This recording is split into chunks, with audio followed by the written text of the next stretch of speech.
Nos dias em que julgavam os juízes, houve fome na terra. E um homem de Belém de Judá saiu a habitar na terra de Moabe, com sua mulher e seus 2 filhos. Este homem se chamava Elimeleque e sua mulher Noemi.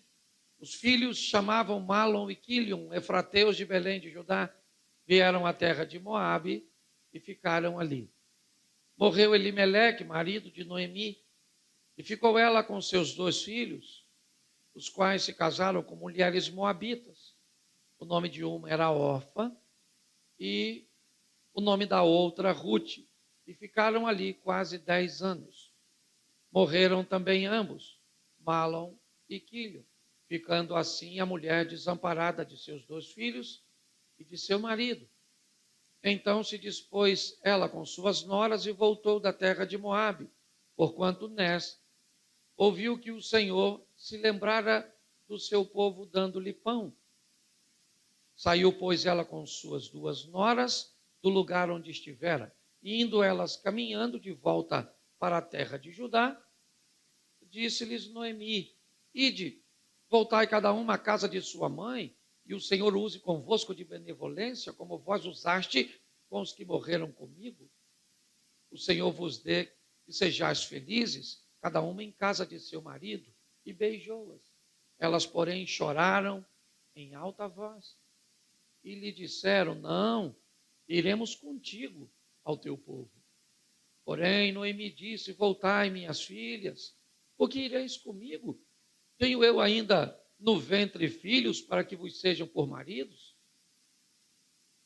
Tornai, filhas minhas, ide-vos embora, porque sou velha demais para ter marido. Ainda quando eu dissesse tenho esperança, ou ainda que esta noite tivesse marido e houvesse filhos, esperar-vos-eis até que viessem a ser grandes, abster-vos-eis de tomardes marido? Não, minhas filhas, porque por vossa causa a mim me amarga o Senhor, ter descarregado contra mim a sua mão. Então de novo choraram em voz alta. Orfa, com um beijo, se despediu de sua sogra, Rute. Porém, Rute se apegou a ela. Feche os seus olhos. Senhor nosso Deus e Pai, em nome de Jesus, eis aqui a tua palavra, usa-me como um canal de bênção nesta hora e continua falando conosco, pelo poder do nome de Jesus. Você pode dizer amém? Isso. Eu quero fazer algumas aplicações aqui com esse texto. Primeiro, por ser uma história de família e por ser uma história bem intensa, no que diz respeito a acontecimento, a fatos, e podemos comparar com aquilo que nós enfrentamos no cotidiano. Já viu que é uma história de família, inicialmente marido, certo? Esposa e 2 rapazes. A primeira coisa que nós vamos ver que esta família vai enfrentar é uma boa crise. O texto abre dizendo que houve fome na terra. Aquela família vai ter que sobreviver a uma crise. Eles vão ter que enfrentar juntos uma grande dificuldade. E a dificuldade aqui é fome. Aqui uma fome de fato, onde talvez um Bolsa Família poderia salvá-los. Onde o dinheiro poderia preencher. Mas eu quero fazer uma adaptação para a nossa fome atual. Aquilo que vivenciamos dentro da nossa casa. Muitas vezes, ao abrir a porta da despensa, da geladeira, não vejamos a geladeira ou a despensa vazia. Mas as famílias hoje enfrentam uma outra fome.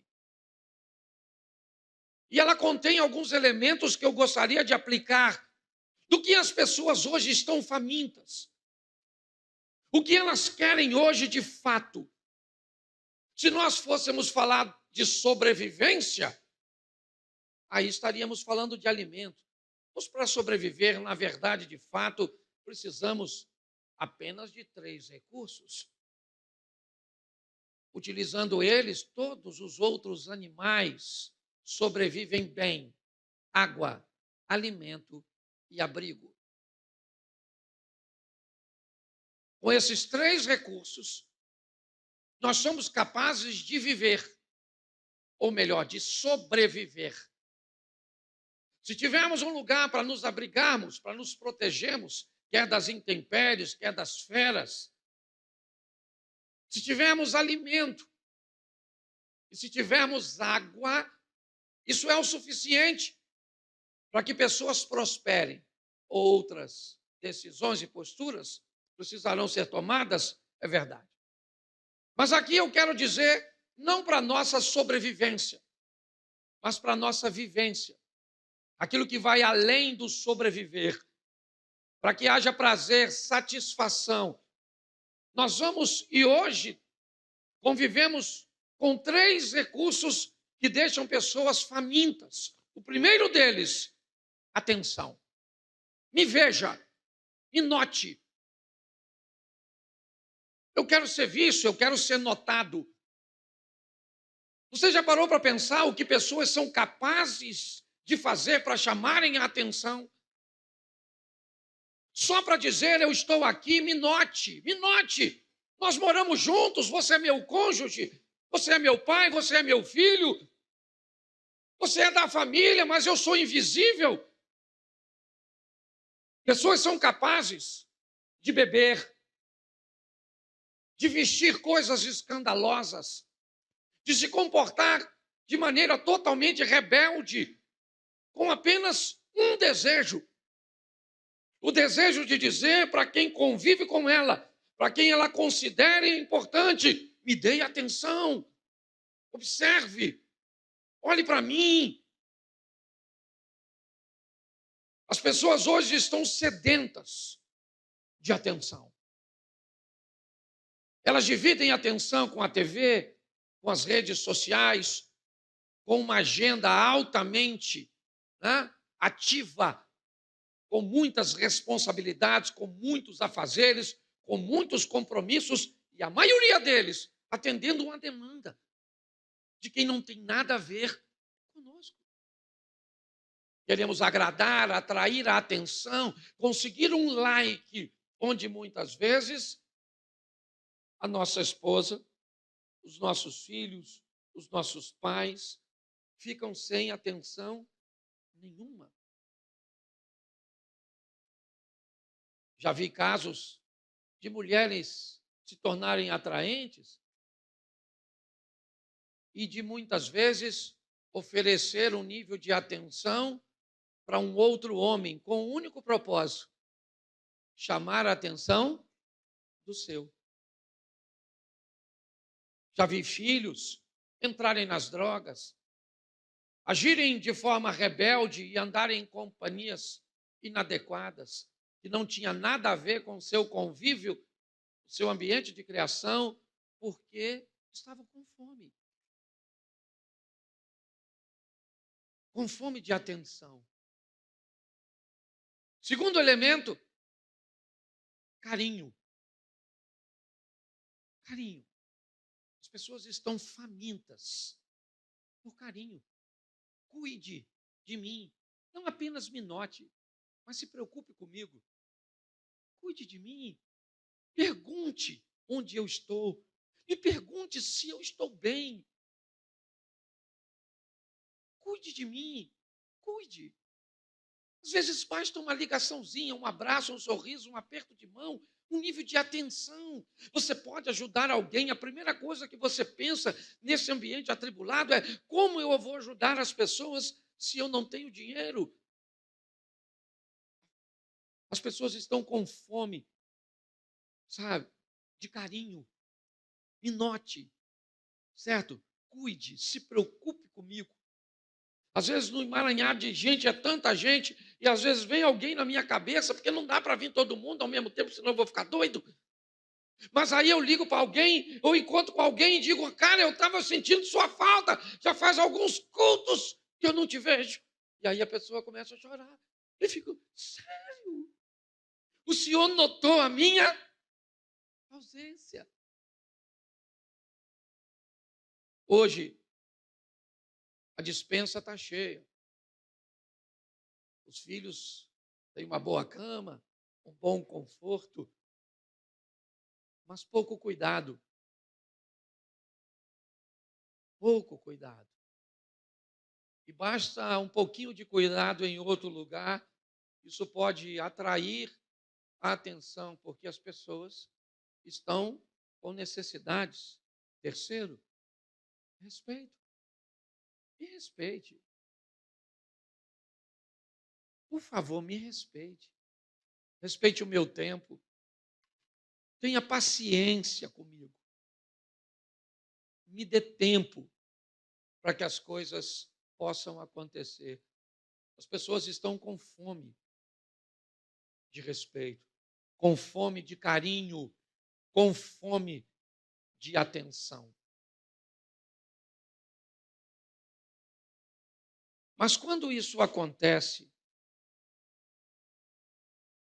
o próximo ponto é: houve fome na terra. Volta no verso, por favor. 1. Volta para lá que aí o pessoal acompanha. Um homem de Belém de Judá saiu para habitar na terra de Moabe. Agora nós vamos aprender mais com a crise. Ela vai precisar impor um nível de mudança. Mudança, transformação.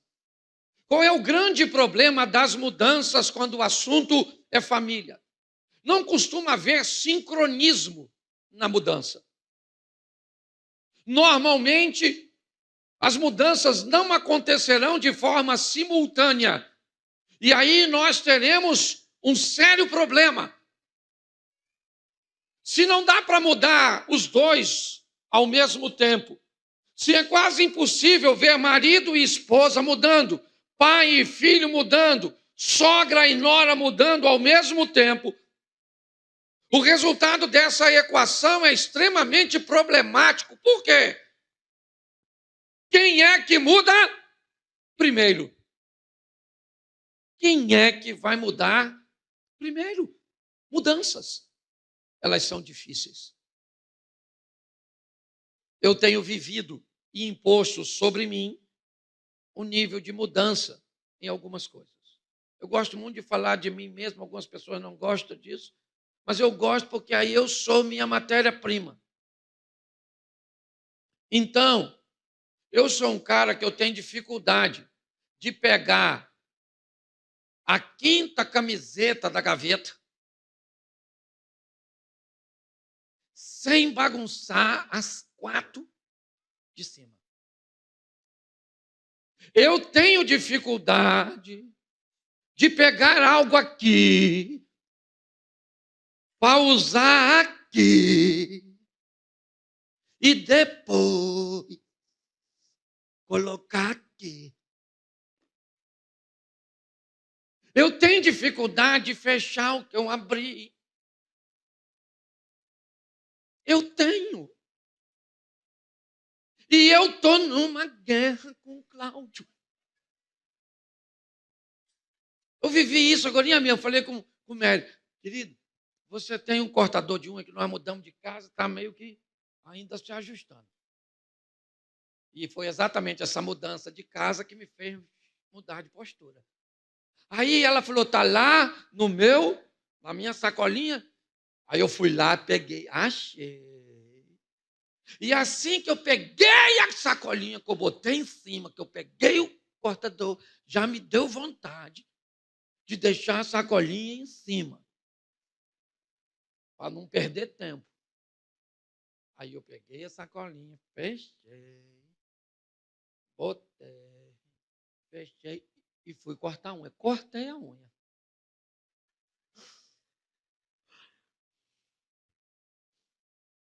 Aí uma voz começou a falar comigo. Agora, Cláudio, você é uma nova pessoa. Você já vai morar no céu, você só tem que aprender a ser mais... Volta lá, pega aquela sacolinha, abre de novo. Aí eu já pensei, por que eu fechei? Fui lá. Eu queria Não. Foi fácil? Não. Mas talvez você, engraçadinho, pensa assim, pastor, eu tenho a maior facilidade de fazer tudo isso. Claro, porque você já adquiriu o hábito. Mas quem não tem? Mudança é um negócio difícil. Mudar não é fácil, não. Mas é necessário as mudanças. Ou elas são necessárias. Mas nós temos um problema gravíssimo quando o assunto é mudança. O primeiro é mudar. Sim ou não? Mas se você pensa que esse é o maior, você está muito enganado. Mudar não é tão difícil quanto depois que você mudou, continuar vivendo com quem não muda. Porque você, quando muda, você descobre que é possível. E aí você agora se torna intolerante com as pessoas, porque eu mudei. Mas aí você pega seu filho, que tem 14 anos, e você tem 60, e mudou agora. Seu menino só tem 14. Ele ainda tem 46 para mudar. Mas como você conseguiu a mudança agora, você não tolera mais. Então, nós vamos precisar de mudança. Famílias precisam, tem períodos, tem crises que vão precisar nos expor a um nível de mudança. Posso ouvir um amém? Terceiro ponto. Eu quero ver com você. O primeiro é aprender a lidar com as crises. Amém? Aí nós vamos precisar mudar. Posso ouvir um amém? E o próximo ponto é que o cara está fugindo de Belém para não morrer, muda para a terra de Moabe e acaba morrendo. Deixa eu te falar uma coisa. Família precisa aprender com perdas. Faz parte. Nós vamos ter que aprender com perdas. Que nessa família vem em dois modelos. Um, falecimento. O tal do homem morreu. O Elimeleque. Morreu. Eu faço isso nos meus eventos, palestras e shows. Deixa eu ver como é que funciona aqui. Levanta a mão, por gentileza. Todas as viúvas. Tem viúva aqui? 1, 2, 3, 4, 5, 6, 7. 7 aí tem? 7. 7 aqui tem? 8, 9. Aqui tem? 9 viúvas. 10 viúvas. 10 viúvas. Isso lá. 11 viúvas. 11 viúvas. Tá bom, 11 só. É quase grupo de extermínio. 11 viúvas. Olha como é que as coisas funcionam. Estava na Bíblia e vai estar aqui agora. Pelo menos na maioria dos lugares. Levanta a mão, por gentileza, todos os viúvos.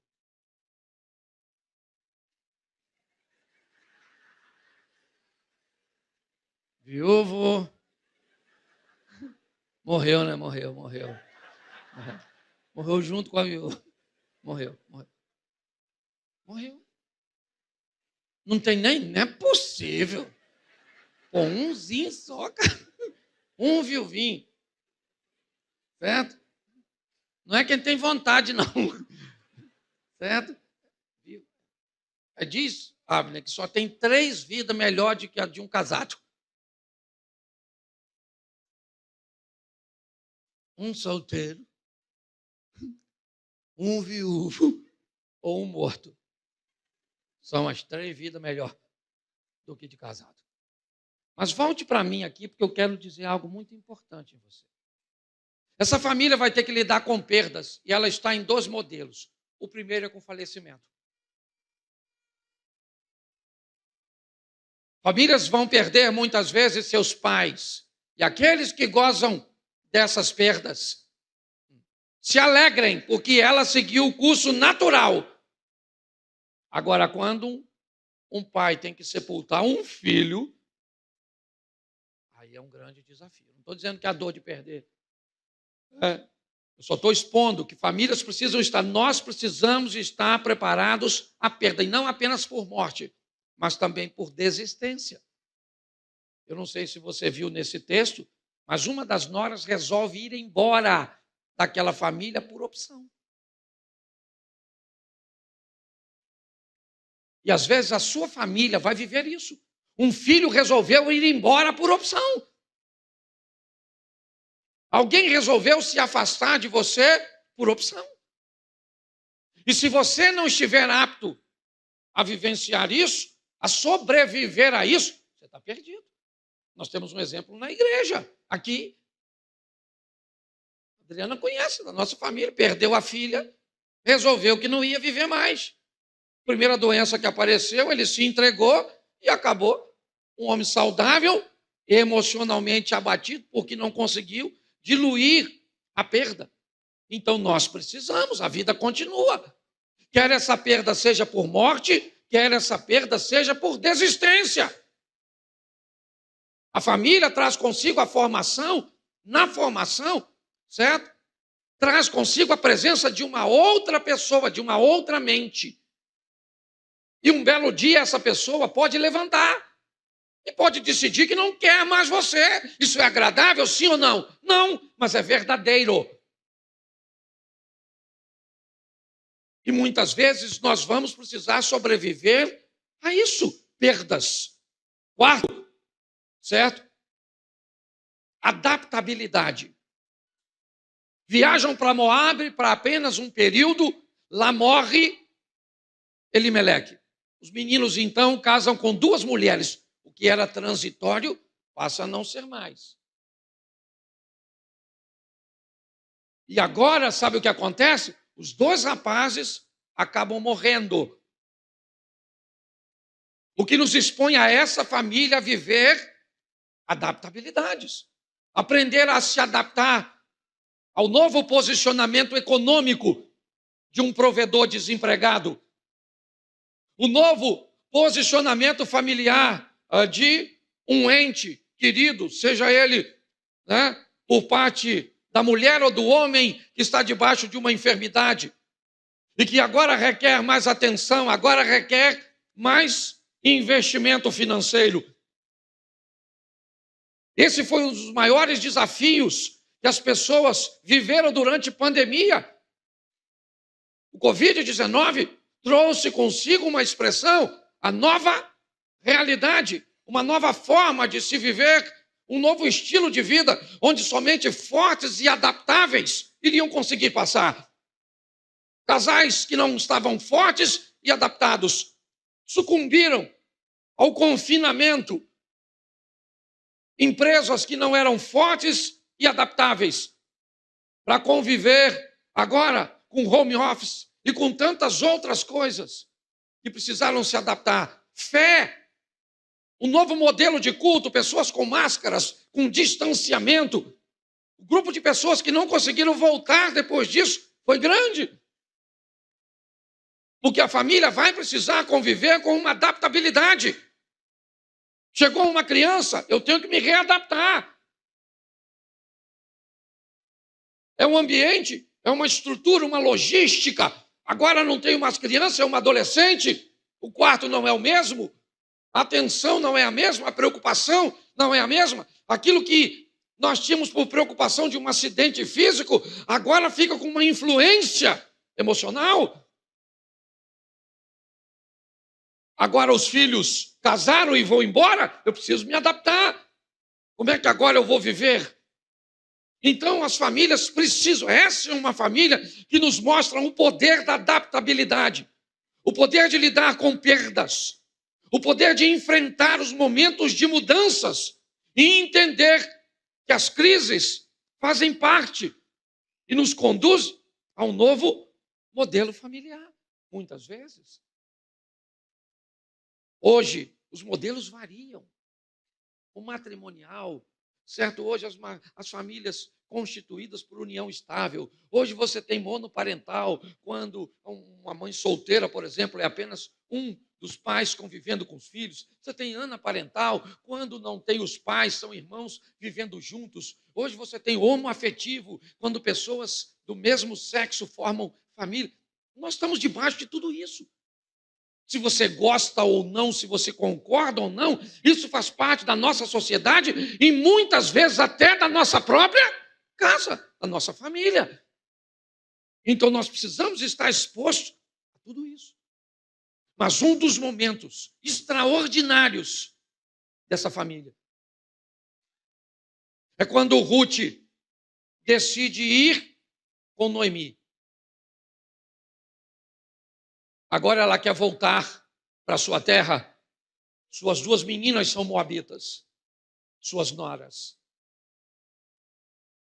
Noemi sabe que se tem um povo que é seletivo, esse povo é o seu. Eles não vão casar com mulheres estrangeiras. Isso é contrário à lei do Moisés. Está lá nas Escrituras. Elas não são mais virgens. Isso seria uma vergonha para o homem. Por isso, Noemi diz: as duas meninas vão embora, casem-se de novo. Eu vou alforriar vocês. E neste momento, nós vamos ter duas posições nessa família. Alguém que desiste e vai embora agora por desistência. E a outra que diz: eu não vou embora, eu vou ficar com você. Mas você tem a liberdade de ir. Eu tenho a liberdade de ir, mas eu não vou, eu vou ficar. Eu decidi ficar. Eu gosto desse parâmetro de liberdade para as duas e da escolha. Escolha. As duas escolheram. É lógico que nunca mais você ouve falar de órfã, porque normalmente a Bíblia não dá muita ênfase aos desistentes. Certo? É assim que funciona. Mas nós vemos aqui que havia uma opção, ou havia a opção, a liberdade de escolhas. Agora elas voltam, depois você lê, são 4 capítulos, é extraordinário. Elas voltam para o território de Moabe, e lá elas precisam encarar a vida de uma outra forma. 2 mulheres viúvas, sem filhos. Sabe o que elas têm a seu favor? Uma lei. E que lei é essa? A lei que elas ficam favorecidas pelo resto das coisas. É isso. O que sobra de uma colheita, um milho mal formado, certo? Uma espiga mal feita, defeituosa, aquilo que não serve para mercado, aquilo que o trabalho para beneficiar fica mais caro. Então deixa para essas pessoas. Agora nós vemos uma família que vai ter que aprender a encarar sua realidade.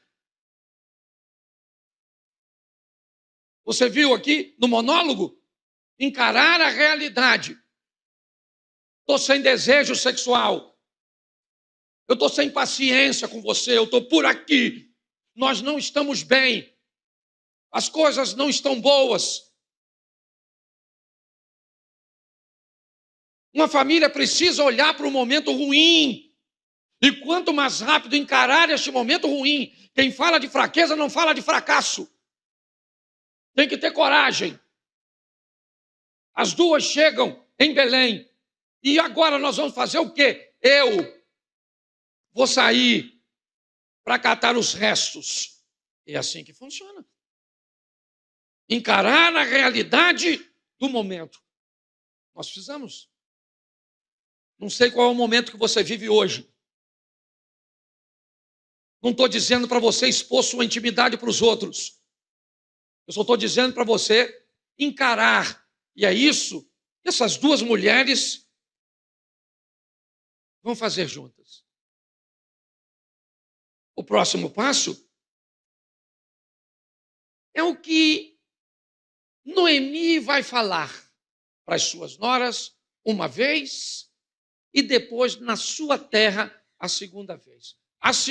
A primeira vez é: a mim me amarga o que o Senhor fez comigo. Quando ela chega em Belém, as pessoas disseram: olha aí quem veio, quem chegou foi Noemi. Ela disse: não me chame de Noemi, eu quero ser chamada de Mara, porque eu estou amarga. E quem é que está vivendo com Noemi? Ruth. Que lição eu preciso aprender? Períodos de amargura suscitado por lembranças, por questões ruins. Nós estamos expostos a isso. O que ela está dizendo? Eu estou amarga. E o que Ruth está dizendo? Eu estou indo para viver com quem? Com uma pessoa amarga. Ela vai ser amarga para sempre? Não. Vê o final dessa história. O sorriso que Noemi traz consigo, a alegria, mas não foi assim para sempre. Então pare de ser tolo o suficiente de achar que sempre vai estar bom. E pare de ser pessimista o suficiente para achar que nunca vai melhorar. Tem período que as pessoas vão ficar amargas, sim. Decepcionadas, sim. E elas fazem parte de um grupo de pessoas que você ama, que você quer perto de você. Então você vai ter que tolerar a rispidez. Muitas vezes a falta de educação. Muitas vezes o distanciamento. Mas você precisa aprender a sobreviver isso. Está aqui, a mim me amarga. Eu estou uma mulher amarga. Eu estou uma pessoa amarga. Você já notou que tem gente que parece terapêutico? Tem gente que parece medicina? Tem gente que se você ficar meia hora, uma hora conversando com a pessoa, você sai mais leve. A pessoa te joga para cima, parece até que você tomou um remédio. Mas, ao mesmo tempo, tem umas pessoas que parecem que é tóxica, radioativa. Você sai de perto, parece que ficou tudo. Roubou sua energia. Um alien. Conhece alguém assim? Não precisa falar. Mas na família da gente tem. Para de julgar os outros. Isso tem que aprender a viver com as pessoas amargas. Você está rindo? E isso tudo está só no capítulo 1. Certo? Se nós formos para o capítulo 2, eu só vou usar 2 coisas, mas tem 4, não dá nem para falar. Tiraram, por que tirou o relógio? Está ruim? Está ruim tudo aí, né? Falar de família, o negócio fica ruim. Certo? Preste atenção. Quando elas chegam lá, olha o que Ruth falou para Noemi. Noemi, você já está assim meio velhinha. Então você fica em casa que eu vou trabalhar. Uma cuidava da casa e a outra ia para o trabalho, ia para o campo, sim ou não? Cada uma fazendo a sua. Isso. Uma formação de equipe. Onde cada um faz a sua parte. Qual é a parte do nervoso? Me ajude aí. Qual é a parte do nervoso? Fala assim, ficar nervoso. Qual é a parte do que não está nervoso? Ficar enquanto o outro... Isso, revezamento. Deixa eu te falar, todas as vezes que você ficar nervoso assim. Pastor, senão eu explodo. Então você vai mandar um áudio para você mesmo. Você ficou nervoso, você quer xingar o Abner, você quer falar um desaforo para o Abner. Aí você fala, o Abner, olha, você vai para os infernos, o inferno é pouco. Você vai para o quinto dos infernos, você com Osia, com todo mundo, vai todo mundo, tudo. Mas aí você manda para você. Deixa para mandar para o Abner amanhã. Amanhã você fala, esse, agora eu vou escutar tudo. Eu vou mandar para o Abner. Quando você clicar, nossa, essa pessoa que está falando isso aqui, meu Deus do céu, está violento. Não. Ainda bem que eu não. Isso. Vai aprendendo. Virou um culto de autoajuda. E eu nem falei dos demônios ainda, porque o demônio não precisa. Tem gente que dá conta sozinho. O diabo nem fala, não vou lá não, na casa de fulano. Aquilo é uma doideira só. Não ando com aquela família não, que aquilo vai queimar meu filme. É. Quando eu vou lá, eles falam, tem um linguajar que me deixa até vermelho.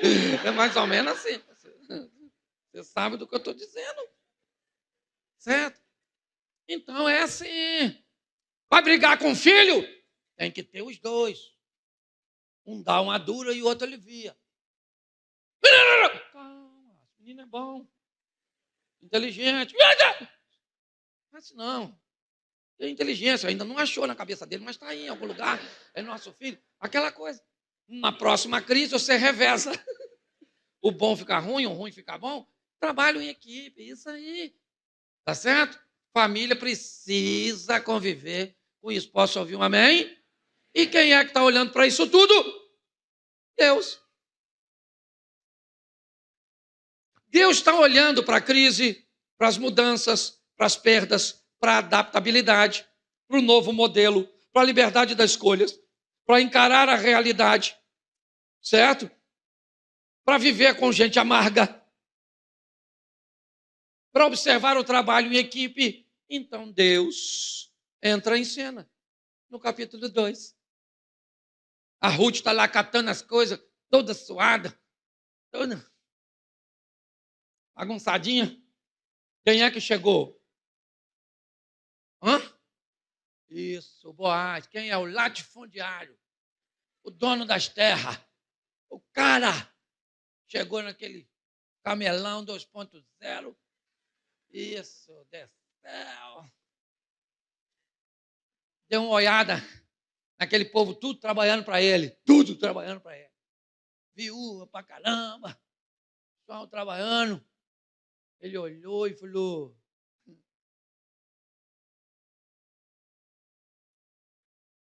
maneira aquela garotinha lá, maluco. Quem é aquela lá? Alguém falou: é a Moabita, Rutinha. É que era casado com o filho do Limeleque, a Noemi, que está amarguinha. É. Boaz falou: maneira é ela, hein, maluco? Eu pego, hein? O que ela tem para oferecer? Para o mundo físico? Mas para o mundo espiritual? Muita coisa. Rutinha é boa. Tá ruim de achar a Rutinha hoje, hein? As donas, ó, tá ruim, tá ruim, tá ruim. Se achar uma mulher legal hoje, pega. É ouro, ouro. Pastor, na igreja tem muita?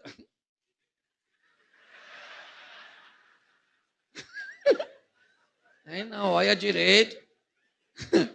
Tem umas cabritas que parecem ovelha, mas não vai não, maluco. Falo mesmo, estou na igreja com o pastor aí, que se dane. Tem homem bom? Tem muito homem bom? Hoje, se você acha um homem, ele não é macho. Se você acha um macho, ele não é homem. E se você achar um macho que é homem, está casado. O que é macho, pastor? Macho é o cara que gosta de mulher, cerol. Cara mesmo. O que é homem? O homem é o cara da obrigação.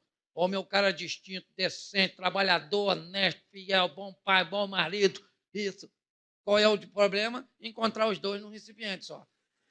Hoje, às vezes, o cara é homem, certo? O cara é homem, trabalhador, honesto, decente. Aí você casa. Tem cerol não. Eles têm dor de cabeça, não quer fazer amor. Brigou com a mulher, não. Perdi a vontade. Você é louco, rapaz. Você pega primeiro e perdão depois. Olha a verdade.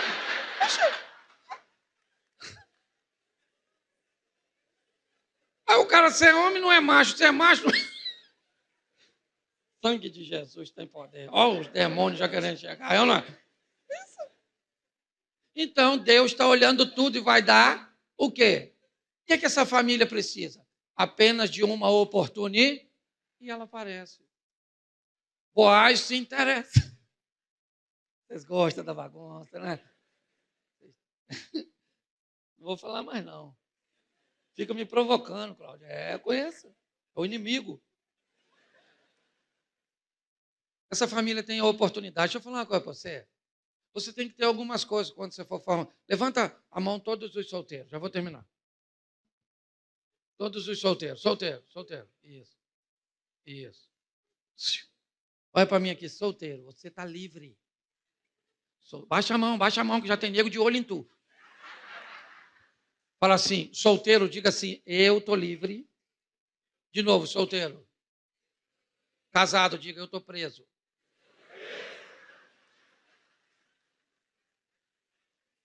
Viu só? Como é que eles gritaram? Quer ver? Vamos tentar de novo. Casado, diga.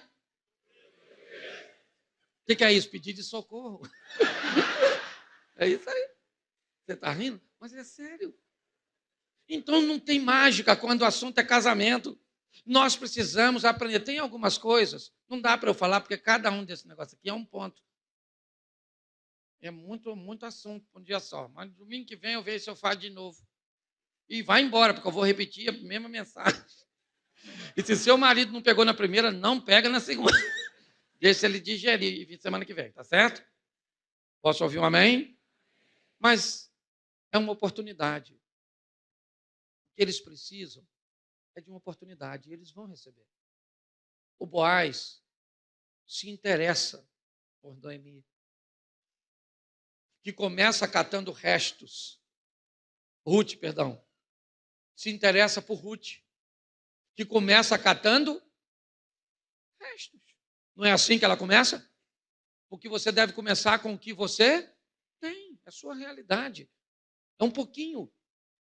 É isso. Não estou dizendo que depois de tanta crise, tanta dificuldade, tanta afronta, tanta humilhação, tanto isso, tanta traição, não dá para pagar. Isso aqui não é emoção, não é gaveta, não. Você fecha uma e abre outra. E tudo que estava aqui fica escondido. Não é assim que funciona, não. Sua emoção é como uma malha de rede. Está tudo interligado. O que nós precisamos é aprender a lidar com essas etapas. Vão vir crises que vão pedir mudanças e vamos enfrentar perdas. Vamos precisar de adaptabilidade, muitas vezes criar um novo modelo, ver as escolhas sendo feitas, onde nós oferecemos liberdade de escolha, certo? Encarar nossa realidade atual, certo? Aprender a conviver com períodos de amargura de pessoas cujas quais nós amamos, entender o trabalho de equipe onde cada um faz a sua parte, ok? Entendendo que há um Deus que está olhando para tudo isso e vai nos dar a oportunidade. A amarga Noemi termina no capítulo 4 segurando um neto chamado, como é que era o nome do neto? Obed. Obed é pai de Jessé, que é pai de, ou seja, a moabita estrangeira, olha só, é a avó do rei Davi. O que ela recebeu? Uma oportunidade. Ela termina rindo e as outras mulheres dizendo para ela como você é abençoada. Como você é próspera, Noemi. Você é um exemplo.